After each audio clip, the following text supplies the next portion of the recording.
Hello friends, welcome back to our YouTube channel. Friends, ಇವತ್ತಿನ ಈ ವಿಡಿಯೋದಲ್ಲಿ ನಾನು KCETಗೆ ಆನ್ಲೈನ್ ಮೂಲಕ ಅರ್ಜಿ ಸಲ್ಲಿಸಲು ಏನೆಲ್ಲ ಡಾಕ್ಯುಮೆಂಟ್ಸ್ ಬೇಕಾಗುವುದು ಅನ್ನೋದನ್ನು ಈ ವಿಡಿಯೋದಲ್ಲಿ ಮಾಹಿತಿ ಕೊಡ್ತಾ ಇದ್ದೀನಿ.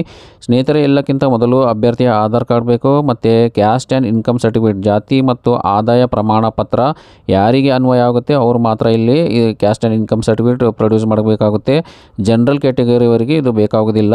ಮತ್ತು ರಿಸರ್ವೇಷನ್ ಸರ್ಟಿಫಿಕೇಟ್ ಅಂದರೆ ಹೈದರಾಬಾದ್ ಕರ್ನಾಟಕ ರೀಜನ್ ಏನಾರ ಕಲ್ಯಾಣ ಕರ್ನಾಟಕ ಇಲಾಖೆ ಅಂದರೆ ರೀಜನ್ನಲ್ಲಿ ಏನಾರ ಇದ್ದರೆ ಅಭ್ಯರ್ಥಿಗಳು ಅವರ ಸರ್ಟಿಫಿಕೇಟ್ ಬೇಕಾಗುತ್ತೆ.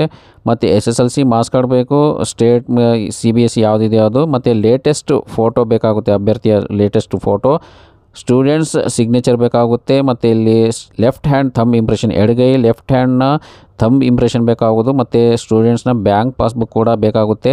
ಸ್ಟಡಿ ಸರ್ಟಿಫಿಕೇಟ್ ನೋಡಿ ಸ್ನೇಹಿತರೆ, ಇಲ್ಲಿ ಸ್ಟೇಟ್ ಸ್ಟೂಡೆಂಟ್ಸ್ ಏನಿರ್ತಾರೆ SSLCಯಲ್ಲಿ ಸ್ಟೇಟ್ ಸಿಲೆಬಸ್ ಏನು ಸ್ಟಡಿ ಮಾಡಿರ್ತಾರೆ ಅವರಿಗೆ ಸ್ಟಡಿ ಸರ್ಟಿಫಿಕೇಟ್ ಬೇಕಾಗೋದಿಲ್ಲ.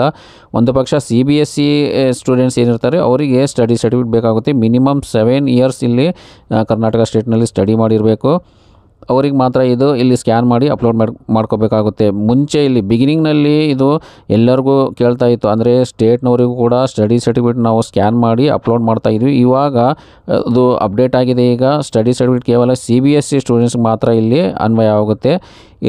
ಸ್ಟೇಟ್ನವರಿಗೆ ಇದು ಬೇಕಾಗೋದಿಲ್ಲ. ಫಸ್ಟಿಂದ 8ನೇವರೆಗೂ ಮಾತ್ರ ಇಲ್ಲಿ ಸ್ಟೇಟ್ ಸ್ಟೂಡೆಂಟ್ಸ್ಗೆ ಬೇಕಾಗುತ್ತೆ.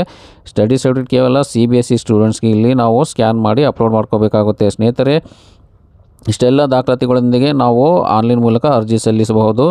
ಸ್ನೇಹಿತರೆ, ಈ ವಿಡಿಯೋ ನಿಮಗೆ ಏನಾದ್ರು ಇಷ್ಟ ಆಗಿದರೆ ಇದನ್ನು ಲೈಕ್ ಮಾಡಿ, ಶೇರ್ ಮಾಡಿ, ಮತ್ತು ಮುಂದೆ ಇದೇ ಥರ ಯೂಸ್ಫುಲ್ ಆದ ವೀಡಿಯೋಸ್ ನೋಡಲಿಕ್ಕೆ ಆನ್ಲೈನ್ ಹೆಲ್ಪ್ ಇನ್ ಕನ್ನಡ ಚಾನಲನ್ನು ಸಬ್ಸ್ಕ್ರೈಬ್ ಮಾಡಿಕೊಳ್ಳಿ, ಮತ್ತು ಬೆಲ್ ಐಕಾನನ್ನು ತಪ್ಪದೇ ಪ್ರೆಸ್ ಮಾಡಿಕೊಳ್ಳಿ. ಧನ್ಯವಾದಗಳು.